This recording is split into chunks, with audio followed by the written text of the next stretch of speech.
Welcome to the Work Intelligence Loop. I'm your host, Todd Michaud. At the Work Intelligence Loop, we explore how artificial intelligence and future of work technologies are reshaping organizations and redefining how work gets done. We focus not just on AI as a technology trend, but how intelligence embedded in our work operations, our workflows may transform leadership, culture, and competitive advantage. Today's conversation is going to be super interesting and maybe even a little bit provocative. It's titled After the Jobs Are Gone. And it's not a doomsday forecast, but what it is it's trying to get us to think about the construct of jobs today and how work is changing going forward. Now, I got an amazing guest joining us today. Josh Drean is a workforce futurist. So that's a good job. It sounds like a great job. He's also an author, an entrepreneur, and he's focused on the intersection of AI, decentralized work, and human value. He co-authored a book called Employment is Dead, which was published by the Harvard Business Review Press. And he's completing a second book, After the Jobs Are Gone, which is forthcoming in the not too distant future. I'm sure that we'll hear all about it.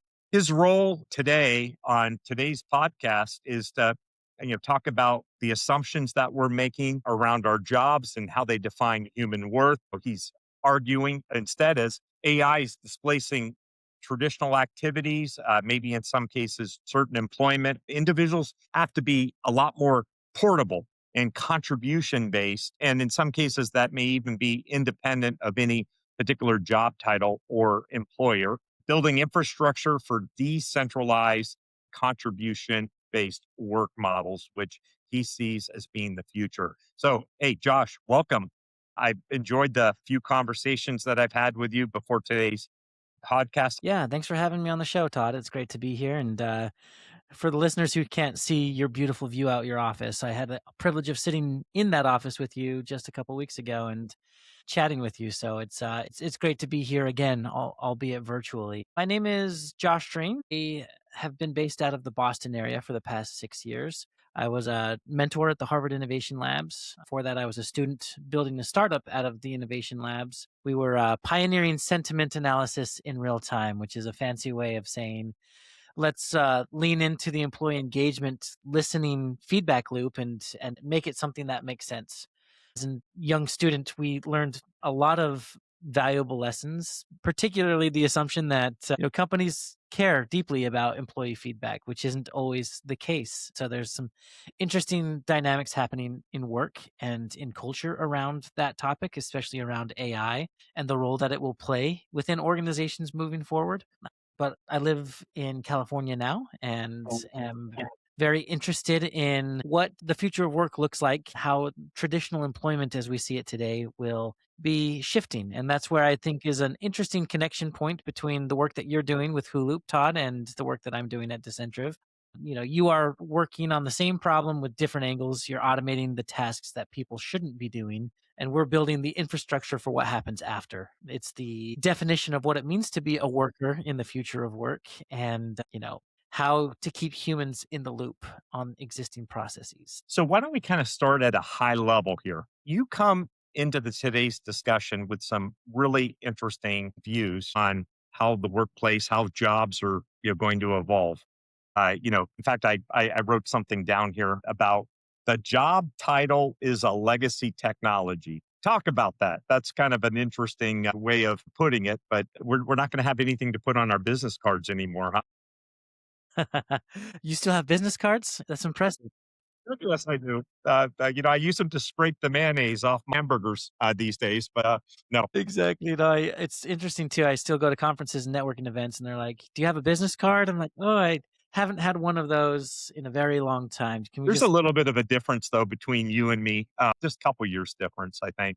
So, I've got those old school business cards, and boy, they look beautiful. I'm trying to give them away, so usually I pass them with a dollar bill. That helps people to accept them. You could just fly over the valley right there in Auburn and just drop them out the plane and Yeah, exactly. see how that strategy works for you. No, I mean the idea of the job title is that it was designed to help. humans fit into a specific role. And these roles are often well defined from the top down. They are a need that the company has tied to an ROI. And traditionally, we hired people as this exchange of your time for money. And especially in the age of AI, that model just doesn't make sense anymore. We need to be measuring output for money because if you can get the same job done within 2 hours, or leveraging several agents through Hulu at the same time, then that valuation just doesn't make sense anymore. So we literally wrote the book, my co-author and I, Deborah Perry Pashoni. The title is Employment is Dead, that traditional models of employment are failing to adapt to the needs of the modern workforce, and that emerging technologies are shifting the way that we complete work. It is revolutionizing the way we think of work. And so I think it's first and foremost important to notice that employment and work are two very different things. Employment is kind of the traditional 9 to 5, have a job title, sit at your desk for 8 hours a day, and complete a task or a series of tasks. Whereas work focuses more on the output. What are we creating? How quickly can we create it? What is the value of this thing that we've created? And how can we build on that value? And so Hulup is a perfect example of a company that leverages agents and employees in different ways to build Yeah. on that value. Well, Josh, I mean, if anybody was only working 8 hours a day part time, I mean, that would surprise at their desk, no less. I'd be really concerned about that. Why aren't you putting in the time? I know I'm just joking. you know, Cracking the whip.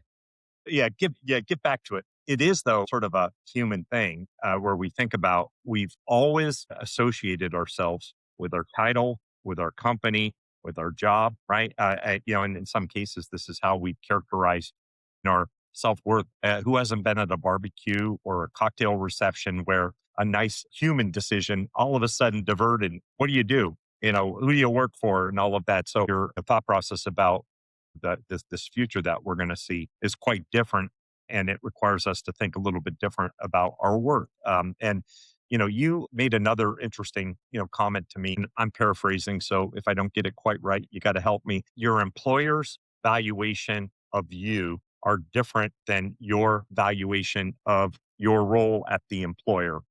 I think I probably butchered that a little bit from my notes, but maybe you can, fix my paraphrasing and just talk a little bit about what you're seeing in terms of how employers and employees see themselves differently in today's world. Yeah, I think really it comes down to that. Whether you're an employer or you're an employee, we need to understand the value that you bring to the table. And traditionally, for an employment agreement, is your job title is your value, your role is your value, your tenure at an organization is your value, or your certification, right? You've got a piece of paper that says you went to college at some specific university, and that means that you have value in some way. And while those are all nice metrics to some degree, it doesn't actually prove your value, especially if you are an individual contributor at an organization. You've been told that your job title is your value within that organization, and that's not necessarily the case. And I think it hacks right at the root of the issue that we're seeing today, right? The big question is, will AI replace me? Will it take my job? And you know, I have a very simple answer, which we can kind of look at together. But is it replacing your job title? Is it replacing your value specifically? Is it replacing that piece of paper? Is it replacing entry level jobs? Like, it's much more nuanced than you want it to be in this moment. But as we look at layoffs happening across the board, and we're saying that it's AI making that the case, I think the message that we're sending to our employees is like, your value can be outsourced to AI. And that's not necessarily true. Yeah, so let's go there. Now, most of our listeners already have a job and they're gainfully employed. And by the way, foresee remaining gainfully employed over the longer term, right? That's the mindset that we've developed. Let's talk about this future and how far off is it that you see where AI starts to really have an eroding effect, particularly in businesses. And so I get that when you and I are both tech guys, and so we think about innovation being, one of the places that will be disrupted probably sooner. AI can write code. AI can do a lot of things that maybe, in the past we had to do. But let's talk about normal business. We've got bankers and retailers and real businesses. So let's kind of talk about roles in those types of organizations. What do you see and how soon?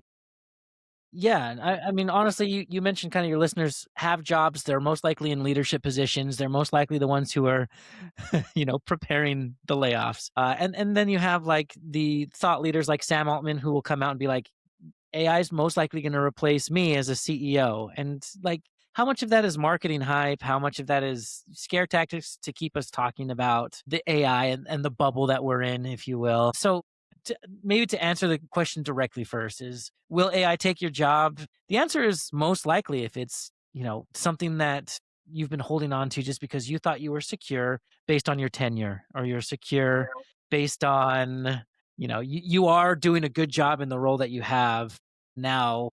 AI can replace that role essentially. It's not a complete one-to-one comparison, but the honest answer is like companies are thirsty to reduce expensive headcount. Replaced with robots that can work 24/7. They don't take sick days. They don't complain about the work conditions You've in the heard that spirit of before. That productivity. sounds like you've heard the pitch. When is this happening? I mean, is this 2 months, 2 years, 10 years? What's this evolution that we're going to see? There's different signals that we see in the market today, isn't there? We're almost at full employment. Most of our clients aren't actually trying to shed people per se. They're trying to get them to focus on more valuable work, which I know is part of the theme that you're thinking about is, are you delivering value or are you doing routine, tedious legacy activity? But talk about the timeline, that you see. Yeah, well, I mean, let's take that basic, equation that you just gave us, which is, are you doing valuable work in your organization, or are you just hitting the metrics that have been established for you? A perfect example of this, I think, is we're seeing kind of in the news. These big tech companies are now measuring productivity based on how the token usage Yeah. within an organization. And I personally find that embarrassing. It's like, what did we even produce? We saw how much it costs. That's great that you're like churning out a bunch of stuff, but do we know the value of that work? And so part two of my answer is like, yes, AI will probably replace your job, but it doesn't matter as much as you think. Mhm.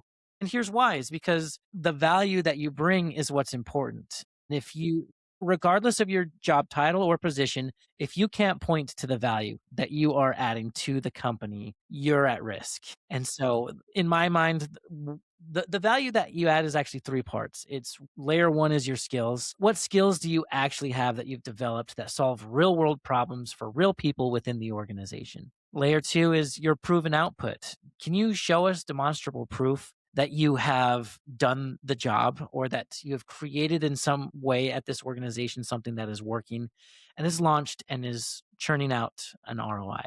And the third layer is your market visibility. Who knows that you can do this? This is your network internally and externally. It's your reputation. What's your standing within the community at your organization? And how does that visibly compound? Gone are the days of being able to say, I got hired. I'm going to be here for life. I've been here for 30 years. Even I don't know what I do, but I'm doing it at the best of my ability. We need to get really clear on that token usage. What is being created, or if it's just AI slop, right? And this gets into your world. I mean, I'm curious to hear how you're seeing the inefficiencies within processes and how you're automating. I'll tell you, so this is a natural place for our conversation to go. When we're talking to our clients, often in general, we can easily see that at least one third of the existing employee capacity already on the payroll is being wasted by mundane, tedious legacy work that was designed a decade ago, 2 decades ago. Maybe some of it was designed in accordance with a technology investment that was made or whatever it happens to be. And so the proposition today is I want to liberate our people from those tedious activities and free them up to do more valuable work. Now, there are some things that humans are much, much better than AI or automation or other things that. So humans are emotional beings. We connect with each other.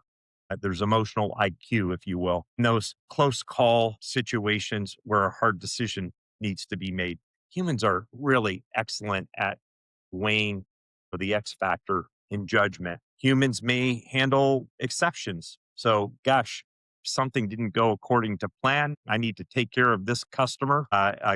So exception handling. And so What I see is that it's a shifting versus elimination. So honestly, I don't see elimination of roles, at least in the short term. What I definitely see is a repurposing of talent to focus on the more valuable cognitive activities. And if the prize is a third, now imagine being able to grow your revenue, grow your assets, grow your geography, your customer serve without adding headcount at the same growth rate. That all of a sudden becomes very valuable. Now, what this says though is ultimately, well, who's going to do the tedious BS work that our people were doing? And so that's a great place for agents, for automations, for this future of work technology to sort of supplement. And I do tell people regularly that the workforce of the future, a little bit different message than, I think that some of what you're sharing today is that your workforce will not just be a human workforce. Your workforce will be a combination of human workers and digital workers going forward. Now, how does that proposition land with you? That's what we're seeing and saying. And again, that might be just our own comfort in rhetoric of brewing. I don't know, but I'd love to hear your thoughts about how we're sort of seeing at least the short term and the medium term around employment. AI models are figuring it out as experiments are succeeding, maybe failing in some cases. What are your thoughts?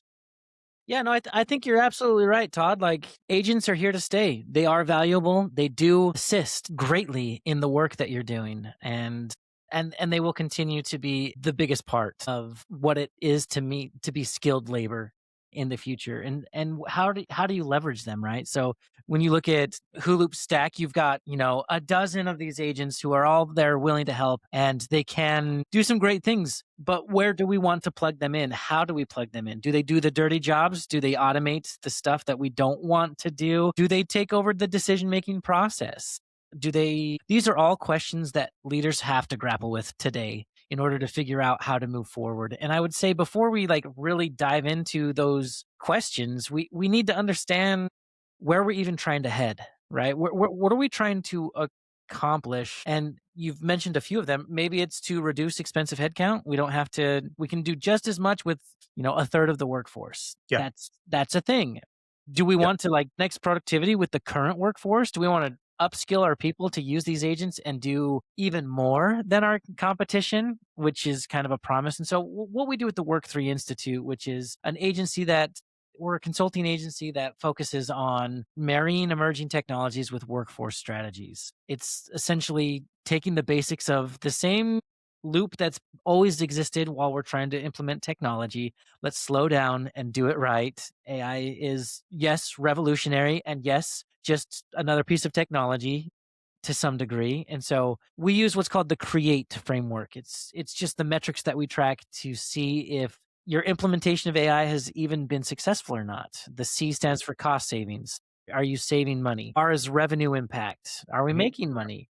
E is efficiency gains. Are we being more efficient? Which is what you mentioned. A is accuracy and quality. AI slop is a huge problem right now. Are we being accurate in our discovery, or are we just flooding the zone with, non-quality work? T is time to value. How quick can you launch products because of AI? And E is, experience impact. What is the experience for customers, colleagues, stakeholders, partners? And so I think once you get specific on the most important elements, then all of a sudden you can look at your chart and pick the bot that is going to like serve that angle, and then build it out and test it and iterate and try again and add more bots. And then I keep calling them bots. I apologize. Agents.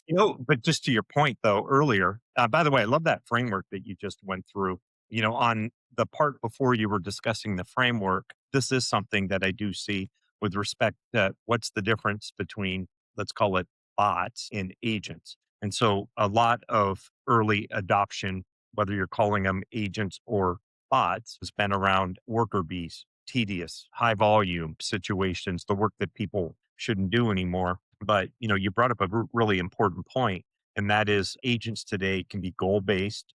They can have a degree of autonomy to make determinations, all under governance and proper oversight. And so, I see this pattern where we're going to have the dumb worker bees, agents, robots, whatever you want to call it, do the high velocity, high volume sort of work. Their job is going to be just to get that work done. And then you're going to see, an increasing number of smart agents in the workforce. And there is a difference. And by the way, there's also a difference in terms of people's comfort. So you were talking about this framework, and this to me seems very much like an adoption framework that would make a lot of sense for any enterprise, considering stuff.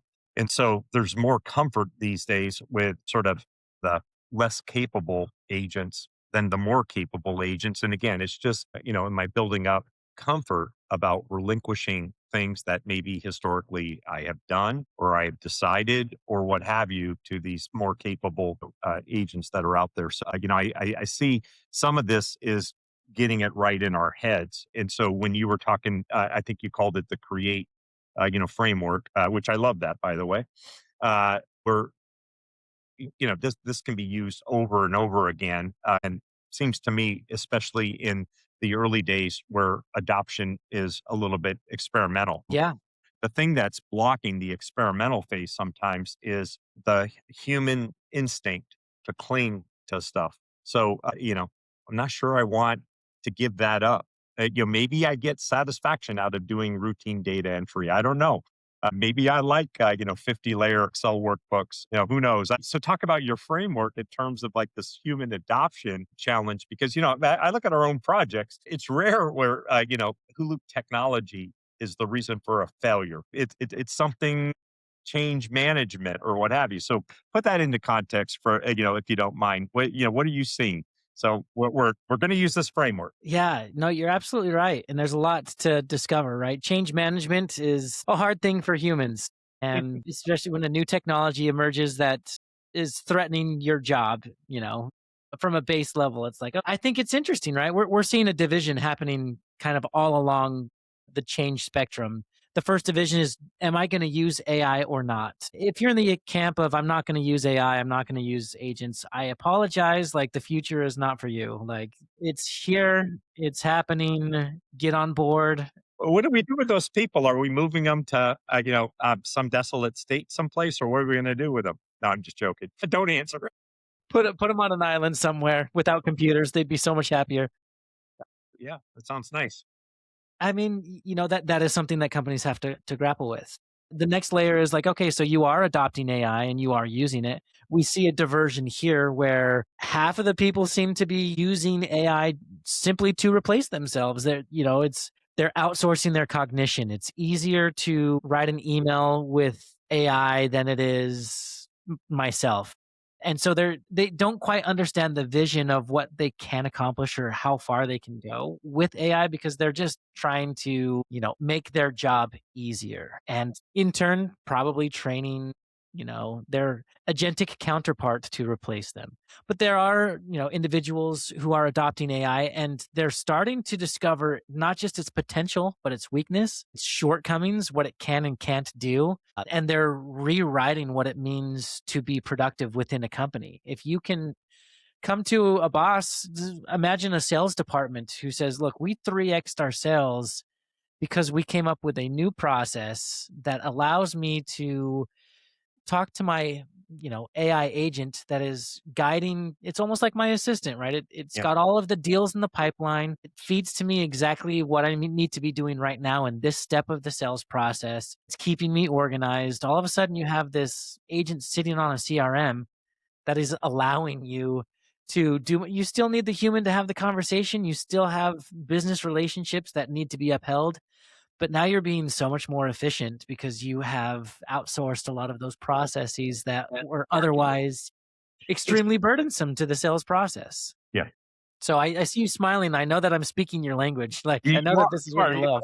Yeah, I'll give you the flip side of it, of course, and this is just a funny story. But, now, of course, who cannot tell when they're getting an AI generated email or letter? So first, hey, thank you, Josh, for your thoughtful response. Flattery, brilliant points, and then of course you've got like 50 M dashes in the document. It's verbose. It's really well structured, though. Man, that letter or that email looks very symmetrical. And then I really appreciate the fact that we've got the separator lines, and then we've got the bolded content, and I always preferred Aptos font versus Arial or what have you, right? And so, you see people that are depending upon this, and it's like, hey, do you have an authentic bone in your body? Now, so I can tell, and I'm a big believer, by the way, when we're talking to to customers or partners or what have you. There's the benefits of the efficiency that you get from maybe getting a little help along the way, right? Let's not lose the authenticity, right? I want to know that if I'm in, a dialogue with somebody, maybe to earn their business, or maybe they're seeking our business, that there's some authenticity. I'll just tell you the flip side of it. So I had really terrific employee that sent me a couple of emails over a weekend. And let's just say he definitely did not use AI. He didn't even use spell check. I think, and I was thinking, God, why didn't the guy AI that stuff, man, before sending it to the CEO of a company? But I just kind of joke about the fact that there's kind of a push and pull on that. There is an important point though, and you touched on it, which is we're not trying to outsource our relationships. Relationships are a very human thing. What we are trying to do though is supercharge our people so they can spend more time on the relationships, more time on the things that they're great at. We're in this adoption journey that I, Yeah. And honestly, Todd, you are highlighting probably the biggest blind spot that I feel like we are running into, which is as excited as we get about all of this technology and all of the cost savings and all of the layoffs, we forget that humans more often than not are the end user. They're the client. They're the buyer. And what happens when the buyer says, I do not want anything generated from AI? We still have to make that case. And I don't think it's going that great, is based on where we're at so far. I mean, first off, we're worried about Hollywood being taken over and, your image being used in videos. Will that work or not? Will people be excited to watch that content or not? It's still yet to be proven. yeah, TikTok is a battleground right now to see if like AI really will take off or not. Will they watch AI videos? A lot of people are saying yes, but not just videos. Look at the product. Look at what you're producing. It's almost like I'd rather have an email that's misspelled knowing that you just had a human interaction with me. We're now in a world, Todd, where like we want human error, so we do it on purpose just to prove that we've never used an M dash in our life, and somehow they bled into all of our emails. that's right. Well, so my strategy is to every now and then use some foul language. That seems to work. And sometimes to, yeah, misspell a word or say something twice. But, we were talking about this. I bought a car over the weekend. I did it all digitally. And of course, I had this very nice assistant agent that was working with me back and forth. But honestly, took the agent I think 25 back and forth to be able to answer my question or meet my need. And then finally, hey, could you just give me a live person to talk to? Oh, I'm so sorry that you're disappointed, but it was quite circular. And so you're right. There's so much that we have to like think through and get it smoothed out for, it to be accepted. I want to kind of talk about like two angles here. So let's talk about the organizational angle, and then let's talk about the human angle, the employee. So on the organizational side, as you've worked with enterprises, what mistakes are you seeing them make in these early days? And then I'd like to, ask you sort of the same question, but let's kind of take the employee journey. So let's start with organizations. Where are they messing it up? Yeah. I come from an employee experience design background, that the employee experience matters. The culture at an organization matters, very much rooted in a happy employee is a productive employee. And if we focus on meeting the needs of our people and giving them all the resources that they need to do their job efficiently, that we're going to win. This very like early 2000s Google vibe, come work for us because the war on talent is fierce and we have snacks in the break room and we cater and we have slides into the break room. Like all of those things mattered quite a bit when it was an employees market. Employees had a lot of options. They could go wherever they wanted. We kind of saw this at the Great Resignation in 2021. We could go and do whatever we wanted and everyone was fed up with their company and so they jumped ship. Very quickly, we moved into an employer's market where the pendulum has swung to the other side. Employers now have all of the power. people are staying in their jobs. They don't want to get laid off. We don't talk as much about the burnout that's happening, and we're seeing companies very much show their hand. Like we never cared about that. Surprise, we don't care about that, and we would rather fire you and rehire you at a lower rate to save money. That's how much. I think the grave mistake that companies are making right now is they have abandoned all of their employee experience initiatives to the point where when the pendulum will eventually swing back the other way, Great Resignation 2.0 won't even begin to describe it. Employees will not just jump from job to job, they will leave the market entirely. They will chase new work ecosystems, which is a big focus on Decentriv and the work that we do, what we wrote about in our book. There's plenty of options out there that will eventually become more and more viable. And what happens when a company went from we're replacing you with AI to, oh shoot, like we just found out that AI is actually more expensive than employees, but you don't want to come back or you don't want to work with us, and now we're stuck. You're From seeing those examples, aren't you? I mean, I've seen a few, very notable Bay Area companies. I won't use their names. Notable. Oh, oops.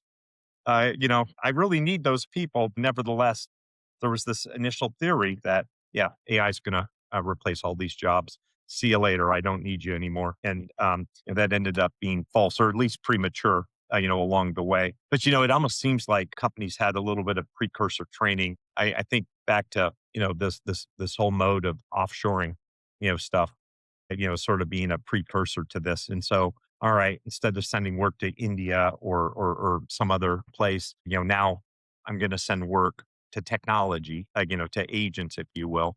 And your point is that organizations have to be extremely conscientious about not commoditizing or devaluing the work that their human workers really do, and they do it well, right? And I wonder though, do you see, like I was going to ask you about the employee side of it. Maybe this is just anecdotal, but some of it seems generational also. I see younger workers a lot more willing to pull the ripcord. Hey, you're going to treat me like I'm a widget. I'm moving, someplace else. Are you seeing any of that in data or experiences that you have where, particularly younger workers, a little bit less committed to maybe the long-term career journey versus maybe their older counterparts? Absolutely, absolutely, and it is because they are being intentional about what they want out of life. I mean, the career ladder is shattered. Yeah. It very much is. These kids have been promised their whole lives that if they go to college and take on these student loans and get a degree, that they will get a good job that will take care of them and they will be fine for the rest of their lives. They'll be able to retire. And like millennials are experiencing now that promise doesn't actually exist or didn't include them. And we played by the rules. We did all of the right things. Now we're in the workforce. Now we're like, I don't see the trade off between all of the time and effort that I'm giving to the company to be able to provide a lifestyle. And so we have to work two jobs, a side hustle just to make ends meet in some way. Go there, because you have some very provocative thoughts about, I was talking about the employee or individual human journey, and I'd love to have you speak to that, but take it into what you see unfolding. You were talking a little bit, I guess I use the term gig worker, but that's not the same term that you were using. I'd love for you to talk about what mistakes are people making in this journey, and then what do you see unfolding in terms of maybe it is these younger workers, but whoever it happens to be, this time slicing of our talents across multiple organizations seemed like a interesting, provocative thought. Comments, Josh? Yeah, so looking at the Gen Z, right? They see what millennials are going through and they are weighing the pros and cons of their life. Will I ever be able to buy a house? How much do I need to save in order to buy a house? How hard do I have to work in order to save that much money so that I can buy a house? The American dream. Will going to college provide me with the opportunity that I need to buy a house? Like they are weighing the pros and cons and they are deciding that traditional employment, which is I'm giving 8 hours at least a day to an organization in exchange for a paycheck, just doesn't make sense anymore. What they'd rather do is find a skill or a talent that they are probably more aligned with, that they'll probably get more time developing if they start a side hustle or if they build their own thing. And so the options for them today are become a contractor, become a freelancer, leverage a tool like Upwork, and it's just very convoluted, and the returns aren't there, right? Like you're paying a lot of money to leverage these tools. You're competing against 1,000 other people for a select limited amount of jobs. And so I personally think that there's going to be a version of work, a work ecosystem that is more Web3 or decentralized. Again, these are technologies that we talked a lot about during the metaverse era. That is that still a thing? No, I'm just joking. We hear crypto and we think, blockchain. We just think about the bros and the scams. But when you really look at the technology itself, it allows for an organization to become decentralized, meaning you don't need a centralized decision maker, a group of individuals who are making all the decisions at the top. You can come and join as a core contributor or a bounty hunter looking at different projects, or contribute in a myriad of different ways across a myriad of different organizations. And so if we're pushing that far into the future of work, Todd, I do believe that there will be more opportunities for individuals to contribute to society based on the skills that they actually want to develop over I'm just being replaced by AI and now we need universal basic income and now we're sitting on our bums because we're lazy and entitled. It's very much a hybrid that is going to serve them probably better than employment ever did. Do you see some skill areas that might be most suitable for that type of work that you're seeing, that flavor of work? Yeah, absolutely. I mean, I think Claude Anthropic just put out a list of, the skills and job roles that are being taken by AI, and it caused a lot of buzz just about a month ago to just show like, hey, if you really love being a data analyst, probably not the thing. I don't know if you know very many people who are passionate about data analytics and doing all of the grunt work there. There might be people passionate about building the stories. It is interesting that you say that because one observation that I've had is that our universities are still pumping out a lot of data analysts, data science, and you say, well, that's great, but these are the very same people that are having a hard time landing jobs because of this glut that's starting to develop. And so, while this may even seem counterintuitive to most of our listeners, there's this emerging post college ecosystem of talent that was told that data analytics is where it's at. And by the way, it is where it's at. Of course, who would not want to read the data signals in our data, the demand signals, if you will? Well, the reality is that that's something that AI happens to be pretty good at and pretty fast at, and can apply a lot of logic to in a heartbeat. So, um, are you seeing the same thing where roles that we thought were going to be the most amazing roles? I'm going to be a data scientist or a data analyst. I'm going to be a software engineer. I think we're still going to have a need for software engineers, but gosh, it's going to be a little bit different than maybe how the schools are graduating our people. They're not ready for the work. Absolutely. The boxes that we are trying to fit people into are disappearing. And my solution is just don't fit into a box.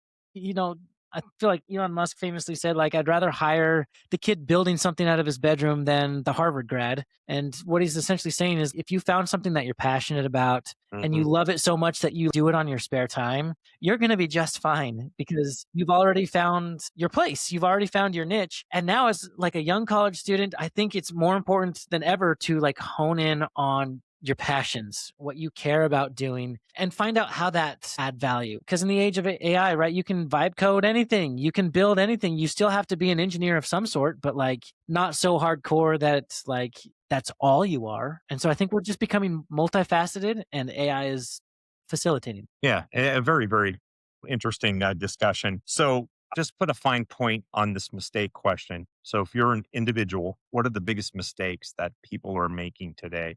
Whether I'm someone that has a job, or maybe you sort of touched on maybe I'm just coming into the workforce, so maybe you satisfied that one. But I'm in a role today. I'm hanging on for dear life. The biggest mistake that you are making is thinking that your value should be defined by the company or that the company will hand you your value. That is something you have to own moving forward. You have to clearly know the value that you bring to the table and communicate that. And I will say that like job security as it once was doesn't exist anymore. That is the new job security, is knowing your value. I remember I started my career at Big Blue, IBM. They had this big no layoff policy. I could have been there for life, right? Can you imagine how that carries today, right? Again, I just dated myself. I realized that by saying world famous IBM. But now I have questions like, were you around in 1993 when the 60,000 employees got laid off? I Yeah, I made imagine it that was through a there. difficult time. I out hustled all of those guys, so I made it through. No, Good job. let's spend the last couple of minutes giving people hope. Okay, so and I want hope to be first, delivered to the companies that are wondering what this means to them, and then I want to talk about people, the humans. So give them some hope. So why are we going off into a better place? If I'm leading a company or what have you, can you have any exciting?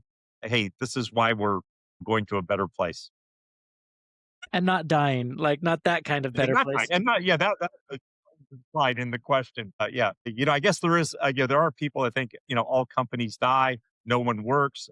I guess we're all sitting on a beach someplace, on the government dole. I don't know, but let's let's talk about companies that are going to win in the future. Yeah, I mean, like I wish I had a magic bullet to say this is how you outpace everyone else, and this is how you remain competitive, and this is how you win today. Traditionally, and the pattern shows that new companies that can move faster than old companies with new technology typically tip the scale. That doesn't have to be the case. There are many, many, many, many companies that have survived for a very long time, IBM being one of them, that were scrappy and got it done and figured a way forward. With every new technology, there's obviously challenges and massive opportunity. So I would just encourage you to like jump in with both feet and be curious. It's really fun once you start to really understand AI systems, what it can and can't do. The minute you know its limitations and its shortcomings, now you can take it to the next level. So I would just say like lean in and make it happen. You said something earlier in our chat that I think is a good pearl of wisdom from you. I'll paraphrase what you said. We're not like just trying to do what we've always done the same amount, only now with agents. We're trying to do a lot more. And so do more, serve more shoppers, whatever it happens to be, right? Do more. And then you did say something that I think is important. Do it now. The benefits always accrue most to the early adopters versus the early followers versus the late followers versus the laggards. The laggards are toast in this particular world, aren't they? We've already got the early adopters on their way. And one of the things that gives me a lot of encouragement about the market that we serve is that we're dealing with, small, medium, and emerging large enterprises. And they have the advantage of agility when compared to the large scale enterprises, the global companies. I think an advantage is to out hustle, outmaneuver, leverage your size, decisiveness, et cetera, to get on the journey. Now, on the people side, let's go there. What do you think is happening? I mean, are we giving people a better life? Just more stress to worry about. Remember, I want you to be uplifting. So, what's in it for our people to embrace this future? Yeah, and I just want to once again iterate, you don't have to ignore that it is a challenging time or pretend like it isn't challenging. Like for reals, I won't pretend like the timing is good. Most employees are navigating a world where everything is changing and the job that you worked hard for can disappear with the mere concept of agentic AI. Their entire industry is being reshaped and it's happening. So we do need to just one acknowledge that and say like I feel you. We're all genuinely navigating the same waters. And then to take a deep breath and realize, look, but we're still here and we're still doing it every single day. And we're actually in a really great position to build the future. This is our opportunity to take this wild, wild west concept and turn it into a legacy. So I would reframe the difficulties that we're going through as a chance for us to build a legacy, seize the opportunities, and don't shy away from the changes because inevitably it usually, it works out in the end. Well, I'll tell you, Josh, you've been an amazing guest today. I've really enjoyed our chat. I think you touched all of the important notes that people and organizations need to be thinking about. And you're right. we're going there no matter what. Better that we're going there willingly and leading versus reluctantly following. There's just too much risk. But I've really enjoyed this chat. And I just want to say thank you so much for joining me on this podcast today. You did an amazing job. I look forward to reading the new book. You got it. When's that coming out again? So you said it's coming. By the way, I know you're having agents write the thing. So, make sure you take out those M dashes. When's the new book come out? There you go. Remove all the M dashes, remove all the robotic language. There you go. No, don't go out as font, please. Done and done. Yeah, I mean, it's still a ways out. If you're interested on, my current thoughts, Employment is Dead, just published with HBR. You can grab a copy on Amazon.